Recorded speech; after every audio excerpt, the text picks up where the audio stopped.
What's up, people? You're watching a clip from the WRESTHINGS podcast. Make sure you follow us on Spotify and Apple Podcasts and give us a 5-star review.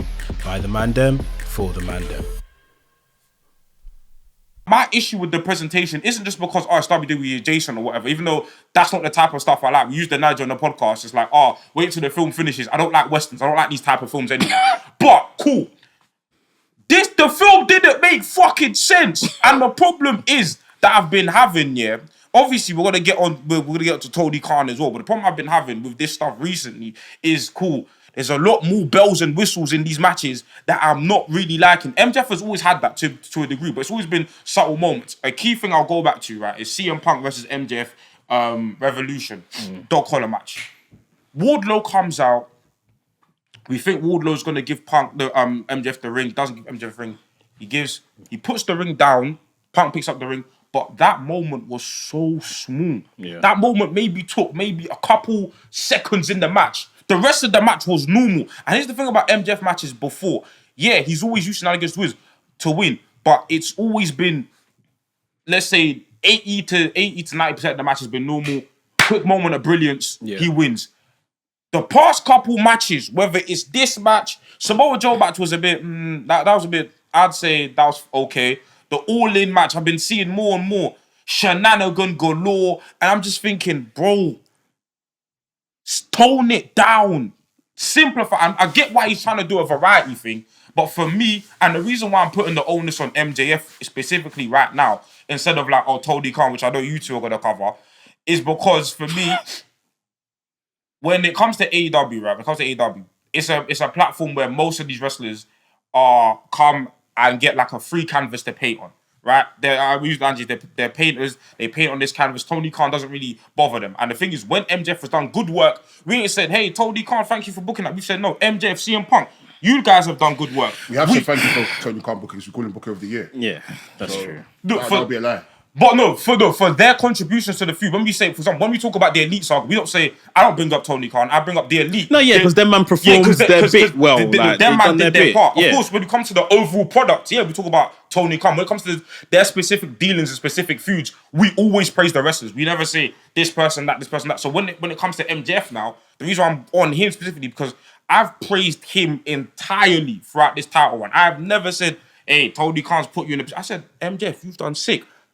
The same energy I'm applying now. MJF, because I know this is what MJF wants to do. This doesn't feel like, for me, somebody who's being held hostage and being given... This doesn't feel like Roman Big Dog. This doesn't feel like he's being given content that's not made for him. But on the other hand, do you not feel like Tony Khan can be a bit more strict and not allow this blank canvas of, here, you do what you want? But at the same time, if we say, okay, no, I agree. There's certain things he's put his foot on, but at the same time, it's like, okay, but where do we draw the line? Because it's like, we praise the blank canvas when it goes right, but it's going to go wrong at sometimes as well. It's ultimately been going wrong, like by and a lot of stuff have been going wrong. Yeah, honestly. Well, I mean, best stuff have been going wrong. No, but it allows small things to be the straw that breaks the camel's back. No.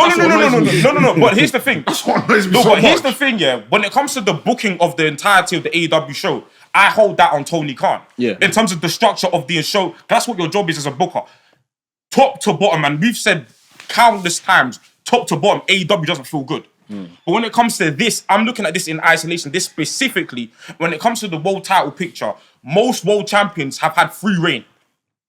Most world champions have had absolute free reign on their reigns. So for me to be like, hey, Tony Khan, do this when it's worked like 9 times out of 10 before, it's like... Okay, so the thing is... but then even then, people are still complaining, not even necessarily even with Adam Page with his title run, people are still saying like, yo, Tony Khan, like, what is the deal? Like, well, there are certain things that could be done a bit better. And of course, like you're saying, the onus can be put on the wrestler as well. But at the same time, someone has to clear it. These men are not just going out rogue and just saying, yeah, this is what I want to do, whether you like it or not. Just because you're paying my paycheck, you're going to accept it. That's how it works. But then the alternative, so if we say Tony Khan puts his foot down and becomes more stringent on the product, then it's like, are we taking away what makes AEW? I think we complain a bit less. I think it's a thing, where these other champions have had, like, they've carried the spirit of professional wrestling in their main event runs, in their championship runs. And MJF, like you're saying, is probably, the guy that's taken it to a more sports entertainment realm sort of thing. So is that what Tony Khan wants for his company, is the question. But that's what Tony Khan, but that's what MJF, that's the thing about MJF is that he's, I agree with you. Tony Khan should have put the leash on MJF and be like, we're not doing this. But then it's a thing of like, okay, cool. If MJF doesn't do this, what does MJF's title run look like? Because I feel like MJF right now, this is kind of, he said it in press conference. This is the reason why I'm even saying MJF, because he said it. I'm not making this up. He said in press conferences, this is the type of stuff I want to bring. Do you know what I'm saying? And for somebody saying this type of stuff I want to bring, I'm like, okay, let me, because I'm all for wrestlers, showing their vision. I don't like the vision right now. But now I see what your vision is. I don't like it. I don't like it. I'm seeing the picture that you're painting. I don't like the painting. So what's the fix then? Does Tony Khan not hire the wrestlers with this type of vision? No, don't hire wrestlers with this type of... I'm not saying you shouldn't hire this wrestler with this type of vision. I'm saying now that I've seen this vision in AEW, I definitely don't want it. So going forward, maybe don't book wrestlers like this as your champion. But maybe this is part of Tony Khan's vision though.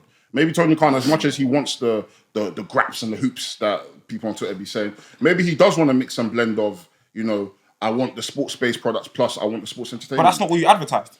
I mean, things change. Which is a lot of stuff he advertised, bro. This man advertised diversity. We have only got one Japanese wrestler in this fucking company. Remember, he advertised good women's wrestling. Dynamite was meant to be just Dynamite. Now we've got all kinds of shows, hella pay-per-views, everything. Yeah. Like, things have changed. Due to the success of AEW, things have changed. The network are demanding more. And maybe he's looking at it like, I need to please these network people, and they maybe don't understand it at a fan level of pro wrestling. Well. The network might be thinking, well, WWE, which is your closest comparison, are doing these numbers. Yeah. Why don't you guys do stuff like this to look more like them, sort of thing? And he hired bare ex-WWE workers. Yeah, that's the problem. So the thing is, like you said, problem that wasn't what you advertised. But naturally, when you're building a company and success comes, the vision will change. Like, maybe to detriment of the company sometimes. Yeah. It doesn't necessarily mean that, okay, cool, the vision you had at first wasn't like, for all of us, we enjoyed it.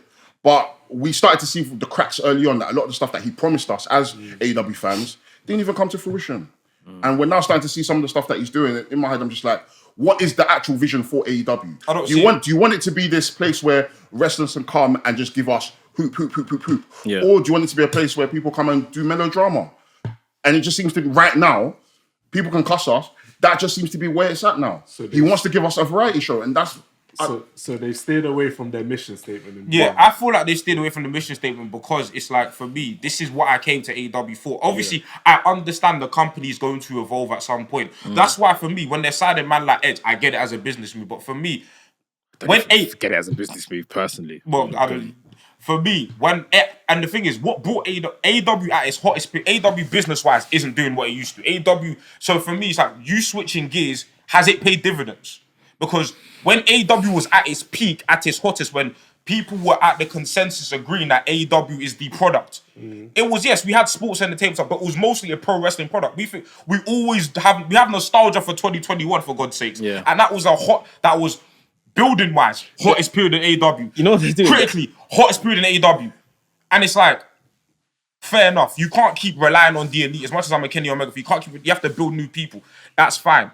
But whatever momentum you built during that period have seemed to be lost. What's up, people? You're watching a clip from the WRESTHINGS podcast. Make sure you follow us on Spotify and Apple Podcasts and give us a 5-star review. By the Mandem, for the Mandem.